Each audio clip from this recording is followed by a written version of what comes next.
स्वागत है दोस्तों एक बार फिर से आपके अपने YouTube channel learn about medicine में, जहां आप पाते हैं दवाइयों के बारे में संपूर्ण जानकारी। दोस्तों, लगातार छींक आना, नाक बहना या नाक बंद रहना, रात में खांसी और एलर्जी होना जो बार बार लौट आती है। अगर आपको या आपके परिवार में ये परेशानी किसी को है तो आप बिल्कुल ही सही वीडियो पाए हैं।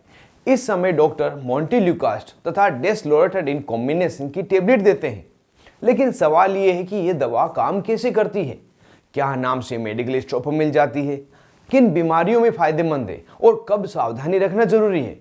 आज इस वीडियो में हम इस दवा की पूरी जानकारी समझेंगे ताकि मरीज भी सुरक्षित रहे और डॉक्टर का निर्णय भी सही हो। वीडियो अगर पसंद आए तो वीडियो को लाइक करें और ऐसे ही दवाओं से जुड़े हुए वीडियो देखने के लिए चैनल को जरूर से सब्सक्राइब करें।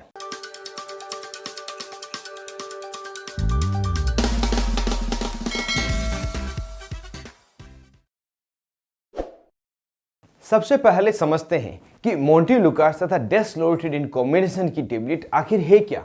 यह एलर्जी रोकने वाली एक कॉम्बिनेशन टेबलेट है जिसमें दो अलग अलग तरह से काम करने वाली दवाइयां मिलाई जाती है, जिसमें डेस्लोरेटिडिन एलर्जी के लक्षणों को तुरंत शांत करती है और मोंटेल्यूकास्ट एलर्जी और अस्थमा की जड़ पर असर करता है। इसलिए यह दवा सिर्फ लक्षण नहीं बल्कि एलर्जी के कारण पर भी काम करती है। अब आसान भाषा में समझते हैं कि यह दवा काम कैसे करती है। इसमें डेस्लोरेटिडिन यह एक एंटीहिस्टामिन ग्रुप की दवा है।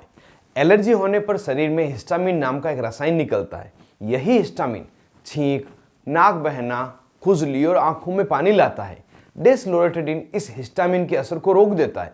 नतीजा, एलर्जी के लक्षणों में जल्दी आराम होता है। यहाँ मोंटेल्यूकास्ट एक ल्यूकोट्रीन रिसेप्टर एंटागोनिस्ट दवा है।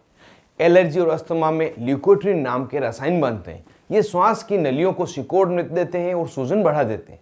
मोंटेल्यूकास्ट इन रसायनों को बनने से रोकता है। नतीजा है, एलर्जी और अस्थमा पर लंबे समय तक नियंत्रण रहता है।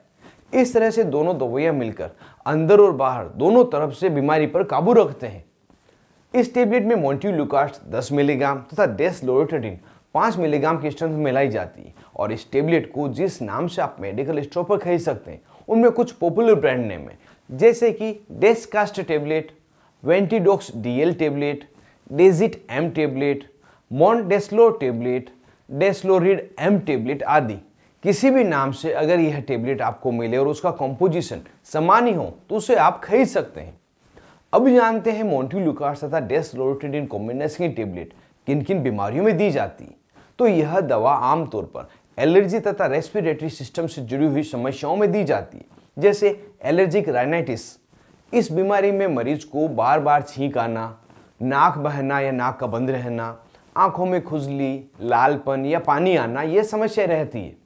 अगली बीमारी है मौसमी एलर्जी, जिसे सीजनल एलर्जी भी कहते हैं।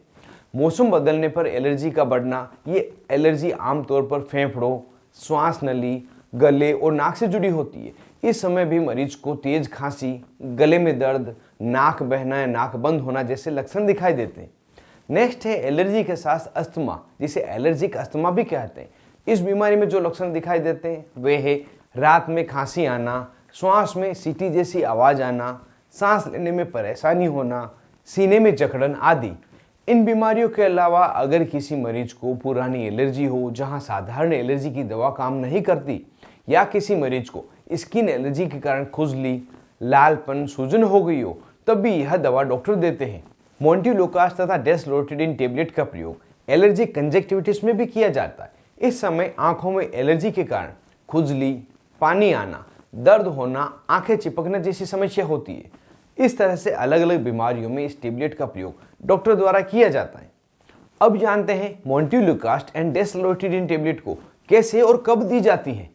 खुराक हमेशा डॉक्टर तय करते हैं, लेकिन सामान्य जानकारी के लिए एडल्ट को दिन में 1 गोली रात को सोने से ठीक पहले दी जाती है। इसे खाना खाने के बाद लेने के लिए बताया जाता है और बच्चों में जो डोज है उनकी उम्र और वजन के अनुसार डॉक्टर द्वारा ही तय की जाती है। कई बार सिरप या कम स्ट्रेंथ की गोली उन्हें दी जाती है। यहाँ ध्यान दें, बच्चों में बिना डॉक्टर की सलाह दवा ना दें। लंबे समय तक दवा देने पर बच्चों के व्यवहार पर नजर रखें और माता पिता को चेतावनी के लक्षण को जरूर से समझना चाहिए। गर्भावस्था में इसे तभी दी जाती है जब फायदा नुकसान से ज्यादा हो। खासकर शुरुआती महीनों में बहुत ज्यादा सावधानी रखी जाती है। स्तनपान कराने वाली महिलाओं में यह दवा थोड़ी मात्रा में दूध के साथ बच्चे में जा सकती है। इस समय डॉक्टर की निगरानी बहुत ही ज़्यादा जरूरी है, इसलिए बिना डॉक्टर की सलाह यह दवा ना लें। अब जानते हैं मोंटेलुकास्ट और डेस्लोरेटिडिन टेबलेट लेने पर मरीज में क्या क्या साइड इफेक्ट्स हो सकते हैं। ज़्यादातर लोगों में यह दवा सुरक्षित रहती है, लेकिन कुछ दुष्प्रभाव हो सकते हैं, जैसे नींद आना, मुंह सूखना, सिर दर्द, थकान आना, कम होने वाली लेकिन जरूर ध्यान देने योग्य साइड इफेक्ट्स जैसे चिड़चिड़ापन, बेचैनी, मूड में बदलाव, डरावने सपने या नींद में परेशानी। अगर व्यवहार में बदलाव या कोई भी अवांछित परिणाम दिखे तो तुरंत ही टेबलेट लेना बंद करें, अपने डॉक्टर से संपर्क करें। अब जानते हैं यह टेबलेट लेते समय किन लोगों को सावधानी रखनी चाहिए। वे मरीज जिनको गंभीर लीवर की बीमारी हो, पहले से मानसिक समस्या हो रही हो, मोंटेलुकास्ट से पहले कोई खराब रिएक्शन मिली हो, गर्भवती महिला, स्तनपान कराने वाली महिला, इनके बारे में डॉक्टर को पूरी जानकारी देना बहुत जरूरी है। अब वीडियो के अंत में जनरल प्रैक्टिशनर और इंटर्न डॉक्टर के लिए महत्वपूर्ण बातें। यह दवा एलर्जी और अस्थमा दोनों में उपयोगी है। मरीज को मानसिक इतिहास पूछकर ही यह दवा दें। लंबे समय तक देने के लिए नियमित जांच करें और यह दवा तुरंत राहत देने वाले इन्हेलर का विकल्प नहीं है, उस समय सिर्फ इन्हेलर ही काम आते हैं। मोंटेलुकास्ट और डेस्लोरेटिडिन एक असरदार एंटी एलर्जिक मेडिसिन है, लेकिन तभी जब इसे सही मरीज में सही समय के लिए और डॉक्टर की सलाह पे लिया जाए। अगर गलत तरीके से लेते हैं तो इसका भी नुकसान हो सकता है। दोस्तों, आज की इस वीडियो में बस इतना ही। अगर यह जानकारी आपको उपयोगी लगी हो तो वीडियो को लाइक करें, इसे शेयर करें और चैनल को सब्सक्राइब भी करें, क्योंकि सही दवा की सही जानकारी बहुत ही ज़्यादा जरूरी है और यह जानकारी सिर्फ आपको इसी चैनल पर मिलती है।